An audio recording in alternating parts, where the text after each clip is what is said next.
이번에 오셔서 좀 어떤 것들을 좀 알려주고 싶으신가요? 제가 스스로 생각했을 땐 전 좀 피치샷을 잘하는 선수였었던 것 같아요. 이거는 어떻게 또 아마추어 분들이 해석하시면 좋을지를 네. 이야기 드리면 또 유익한 시간이 되지 않을까 네. 생각합니다. 그래서 그 웨지샷, 피치샷 네. 하는 거 좀 알려주시면 좋을 것 네, 같습니다. 알겠습니다. 지금 제가 가지고 있는 클럽은 54도인데요. 저는 54도 같은 경우는 맥스로 보냈던 거리는 103야드까지 쳤었어요. 근데 이제 제가 54도를 웨지 중에서 고른 이유는 그래도 118야드 안에 레인지 중에서 제 생각에는 54도를 제가 가장 좋아했었던 클럽인 것 같아서 54도를 고르게 됐고요.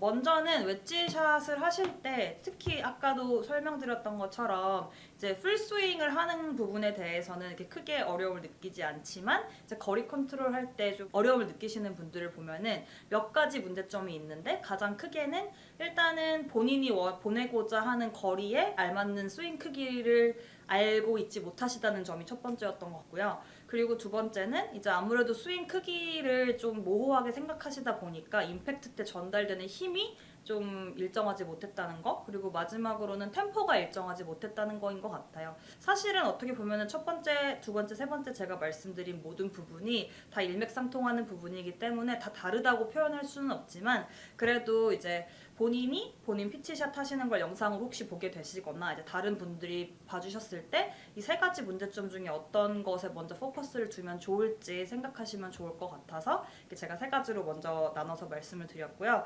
이제 시작은 저는 어떻게 피치샷 연습을 했는지부터 말씀을 드릴게요.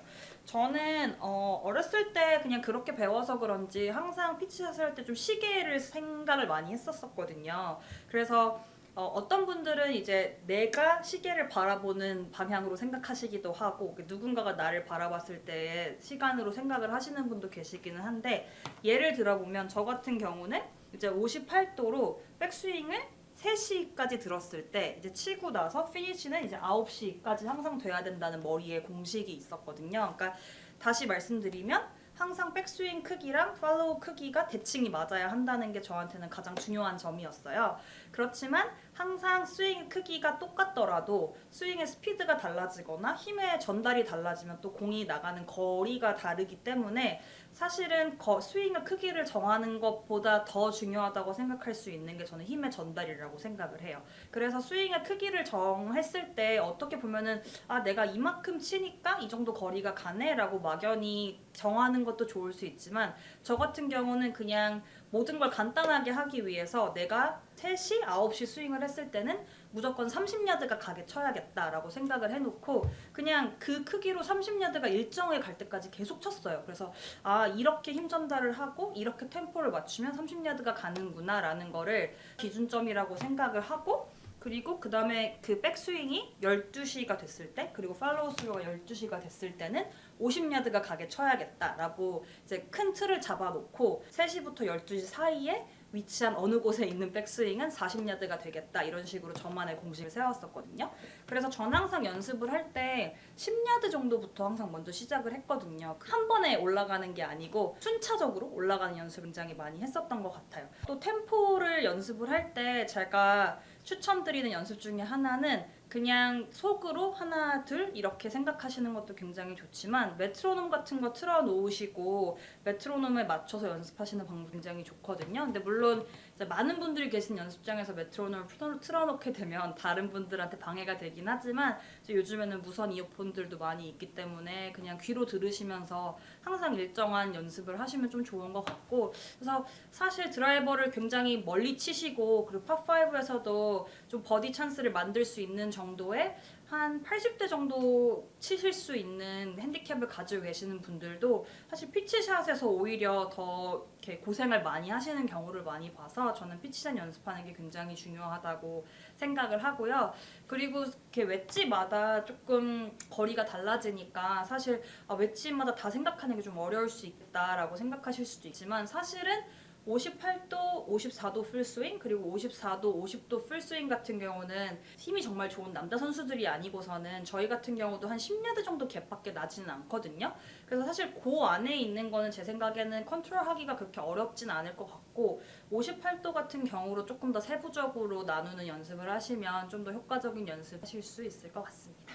저는 피치샷을 그냥 이 채널에 와서 한 가지만 알려드릴 수 있는 거기 때문에 골랐던 이유 중에 하나가 피치샷이 좋아지면 스윙이 좋아질 수밖에 없거든요. 피치샷은 정말 일정함이 키인 부분이기 때문에 사실 골프는 뭐 일정함이 다고 저는 스윙이 아무리 이상한 스윙이라고 할지라도 늘 본인이 가지고 있는 템포만 늘 유지를 한다면 아주 큰 미스는 나오지 않는다고 믿는 선수 중에 한 명이었기 때문에 저는 스윙이 굉장히 잘 되지 않을 때도 항상 템포만은 잃지 않으려고 노력을 많이 했었거든요. 그래서 제가 오늘 알려드린 연습 방법을 좀 연습을 해보시면서 피치샷이 좋아지시면 제 생각에는 드라이버까지도 좋아지실 수 있을 거라고 생각이 됩니다. 네, 근데 제가 한 가지 말씀드려야 되는 게 제가 손가락을 다쳐서 손가락이 지금 다 안 구부러져요. 그래서 지금 스윙할 때 이제 손가락 이렇게 떼고 스윙을 하는데 이건 따라하시면 안 되고요. 그래서 원래 아마 뭐 지금 30야드 정도까지는 잘 맞출 수 있을 것 같은데 그 뒤에는 원래 치던 거리만큼 나가진 않을 것 같기는 한데 제가 이제 다시 30야드부터 한번 해보면 제 느낌에는 이 정도를 30야드라고 생각을 하고 스윙을 했었고 40은 이 정도 스윙을 저 40이라고 생각하고 했었고 40.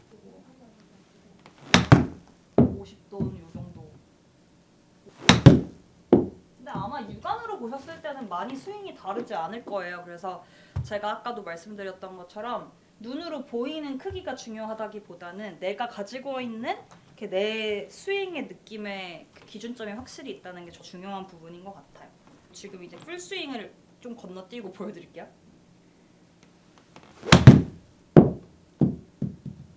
사실 뭐 요즘 제가 연습을 안 하기도 하고 손가락에 다쳐서 더 좀 느낌은 없지만 그래도 스윙 템포가 비교적 일정한 편이라는 걸 보실 수 있을 것 같아서